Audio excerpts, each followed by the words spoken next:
कि थे पत्थरबाज अगर आतंक फैलाना चाहते ये गलत बात है, क्योंकि इस तरह से भी आपने पहले जो किया है वो आपको पूरी भारत ने देखा, पूरी दुनिया ने देखा है। आपने लाल किले पर जाकर जो किसान का नाम लेके पूरे देश को बदनाम किया, गलत है, ऐसा किसान नहीं हो सकता। ये बाहरों से पैसा आ रहा है, 14 प्रो मैक्स है उनके हाथ में, किसान है वो? आप बताइए, उनके हाथ में आईफोन है, 1.5 लाख का आईफोन है उनके हाथ में, क्या वो किसान है? आप बताइए। क्यों नहीं बैठते? पिछली बार भी उन्होंने जिस तरह से जो किसानों का आंदोलन के तहत हमारे देश के लाल किले में चढ़कर किसानों का आंदोलन, ऐसा होता है? बिल्कुल नहीं होता ऐसे। अरविंद केजरीवाल एक भ्रष्ट सरकार का भ्रष्ट मुखिया बन गए हैं, भ्रष्ट नेताओं का एक दल का मुखिया है, और इस भ्रष्टाचार को मैं कई जगह से देखता हूं, तब जाके ये प्रूफ होता है कि वो करप्ट हैं, भ्रष्ट हैं, उनकी सरकार भ्रष्ट है, उनकी नियति भ्रष्ट है। किशोर महाजन जी हमारे साथ है। नव भारत डेली में आपका स्वागत है। क्या कहना चाहिए किसान आंदोलन को? मैं देख रहा हूँ कि जगह जगह राजू चौक पे लोग अपनी राय रख रहे हैं, आपकी क्या राय है? भाई, किसानों की जो मांग है, निरंतर केंद्र सरकार और केंद्र सरकार के मंत्री लोग भी उनसे बात करना चाह रहे, सुनना चाह रहे, क्यों नहीं बैठते हो? क्यों नहीं बैठते? पिछली बार भी उन्होंने जिस तरह से जो किसानों का आंदोलन के तहत हमारे देश के लाल किले में चढ़कर किसानों का आंदोलन, ऐसा होता है? बिल्कुल नहीं होता ऐसे। किसान अगर हम बोलते हैं अन्नदाता है, तो कहाँ के अन्नदाता होंगे? आप अपनी मांग रखिए, जिस जगह पर रखना चाहिए वहां रखिए। मांग अगर इस तरह से रखेंगे, रोड को जाम करेंगे, पब्लिक को परेशान करेंगे, हैरान करेंगे, पत्थरबाजी करेंगे हमारे देश के सिपाही के ऊपर, ये कहाँ का किसान हुआ? ये किसान नहीं हो सकता। आपकी मानसिकता बदलिए, आप किसान हो, किसान की तरह आइए और मंत्रियों से बात करिए, प्रधानमंत्री के पास बात रखिए। लेकिन आप पत्थरबाजी करेंगे तो आप कहीं से किसान नहीं है। आपकी थे पत्थरबाज अगर आतंक फैलाना चाहते ये गलत बात है, क्योंकि इस तरह से भी आपने पहले जो किया है वो आपको पूरी भारत ने देखा, पूरी दुनिया ने देखा है। आपने लाल किले पर जाकर जो किसान का नाम लेके पूरे देश को बदनाम किया, गलत है, ऐसा किसान नहीं हो सकता।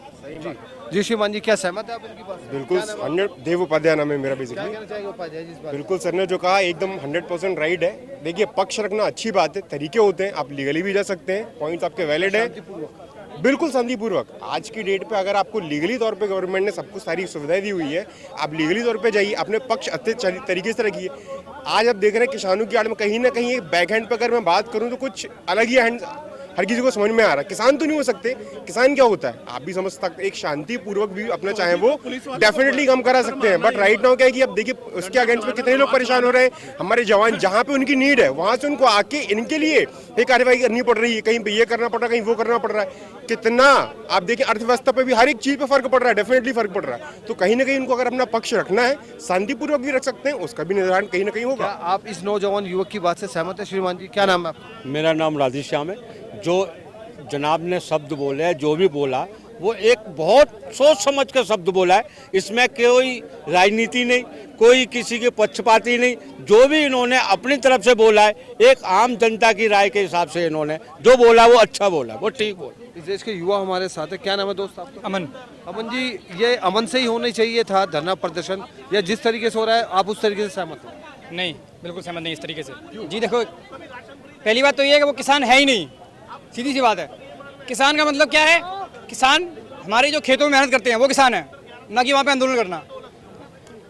किसानों के पास आपने पता है आपको लगता है कि उनके पास गाड़ी है, बाहरों से पैसा आ रहा है, 14 प्रो मैक्स है उनके हाथ में, किसान है वो? आप बताइए। उनके हाथ में आईफोन है, 1.5 लाख का आईफोन है उनके हाथ में, क्या वो किसान है? आप बताइए। गाड़ियों से आ रहे हैं, बड़ी बड़ी कारें हैं, मॉडिफाइड ट्रक हैं, आप खुद देखिए जाके वहाँ पे।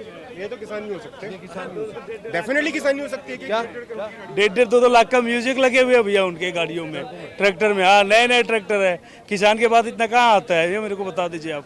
अपन एक किसान के रूप में यहाँ अपनी बात रखने के लिए आए हैं। देखिए, हमको झूठ बोलना आता नहीं है, सच बोलना अपन का जाता नहीं है। तो हमारा कहने का ये तात्पर्य है कि जिसे आज अपने दौर में पूरे भारतवर्ष में सबको पता है कि किसान का आंदोलन चल रहा है, तो किसान आंदोलन इसलिए चल रहा है कि हमको समय समय की जो महंगाई होती है किसानों की फसलों की सही दाम कीमत तय अगर मिलते रहें तो किसान काहे को आंदोलन करेगा। किसान के पास इतना होना चाहिए। समृद्ध तरक्की उन्नति समृद्धि तभी आएगी देश में जब किसान को अच्छा पैसे भाव का मिलेगा, तो उसके पास स्वाभाविक हम अच्छी चीज़ें खरीदेंगे, बच्चों को पढ़ाएंगे, अपनी तकनीकी तरक्की की समस्याओं को जो प्रधान वो लेके आएंगे। और मैं चाहता हूँ कि देश में कोई कमी नहीं, अपने कृषि प्रधान। क्या नाम है आपका? जी, हमारा नाम मुकेश पटेल है। चलिए मुकेश जी, बुंदेलखंड साहब, उनका कहना है कि लगभग जितने भी यहाँ लोग मिल रहे हैं उनकी नकारात्मकता सोच है किसान के प्रति। जी, किसान आंदोलन चल रहा है, दिल्ली के लगभग सारे बॉर्डर सील है और शंभू बॉर्डर तो सील है ही, और कुछ उसमें कहना है लोगों की तलवारबाजी की जा रही है, असामाजिक तत्व है। इसका आम आदमी पर क्या असर पड़ता है? देखिए, सिख समाज तलवार लेके चलता है और उसकी तलवार धर्म के लिए रक्षा के लिए, कमज़ोर की रक्षा के लिए कृपाण बोलते हैं। कृपा से आती है आन पर जब तब उठती है कृपाण। तो कहने का मतलब सिखों के पास हमेशा तलवार रही है और वो धर्म की रक्षा, समाज की रक्षा, मान सम्मान की रक्षा, स्त्रियों के मान सम्मान के लिए उठती है और उठनी भी चाहिए। उसका कोई किसान आंदोलन से बहुत लेना देना नहीं है। लाखों लोग जोश में रहते हैं तो कोई लाठी, कोई डंडा, कोई खुद ही कूद फांद के, कोई पतंग से ही आपके ड्रोन को गिरा देता है। तो ये सब जोश में किए गए कार्य हैं। इसका अलग दृष्टिकोण होता है। जब तक वो किसी से उसका नुकसान ना हो तब तक इस तरह बहुत सारी रैलियां आपने समाज में देखी होंगी, तलवार लेके लोग निकलते हैं। बहुत सारे धार्मिक आयोजन में, मुसलमानों के आयोजन में भी तलवारें देखते हैं। तो जब तक वो तलवार किसी का अहित ना करे तब तक उसकी बात करना उस एंगल से सही नहीं। अच्छा, हम बात करते हैं अब दिल्ली की। अरविंद केजरीवाल जो है लगातार कोर्ट के सामने पेश नहीं हो रहे, बार बार कोई ना कोई एक्सक्यूज होता है, क्योंकि दिल्ली के में हम रहते हैं, दिल्ली के हम आम आदमी हैं और आम आदमी पार्टी की सरकार है। क्या कहना चाहिए केजरीवाल साहब के बारे में, आपकी अपनी क्या राय है? देखिए, अरविंद केजरीवाल एक भ्रष्ट सरकार का भ्रष्ट मुखिया बन गए हैं, भ्रष्ट नेताओं का एक दल का मुखिया हैं और इस भ्रष्टाचार को मैं कई जगह से देखता हूं, तब जाके ये प्रूफ होता है कि वो करप्ट हैं, भ्रष्ट हैं, उनकी सरकार भ्रष्ट है, उनकी नियति भ्रष्टाचार। समस्या का समाधान क्या लगता है आपको? समस्या का समाधान जनता सड़कों पे आए तो समाधान होगा। कोई लीडर बढ़ के आए तो समाधान होगा। कौन हो सकता है वो लीडर? कोई भी हो सकता है। एक साधारण सा बच्चा हो सकता है जो केजरीवाल की सांसें टांग करके उनको बाहर विधानसभा से, सरकार से फेंक सकता है। उनके भ्रष्टाचार के आधार पर उनसे सड़कों पर युद्ध कर सकता है, उनको चुनाव में हरा सकता है। वो कोई भी एक साधारण बच्चा हो सकता है दिल्ली का। उसके लिए किसी बड़े नेता की या बड़े संगठन पार्टी की ज़रूरत नहीं। आज की बच्चों के, युवा के लिए क्या संदेश देना चाहिए? नव भारत डेली के माध्यम से क्या कहना चाहिए?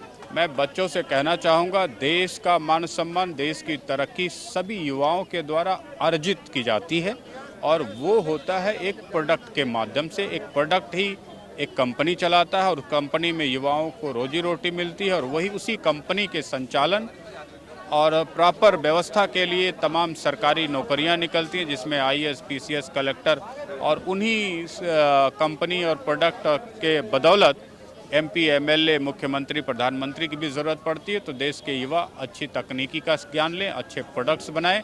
आपके पूर्वज जो कभी प्रोडक्ट बनाते थे आज वो नहीं बनाते हैं, तो समझ लो कि जो हमारी गरीबी का मुख्य कारण रहा है वो यही कि हमने प्रोडक्ट बनाने वाली विद्या, तकनीकी को अपने घरों से बाहर फेंक दिया और हम दूसरों के यहाँ नौकरी करने वाले बन गए।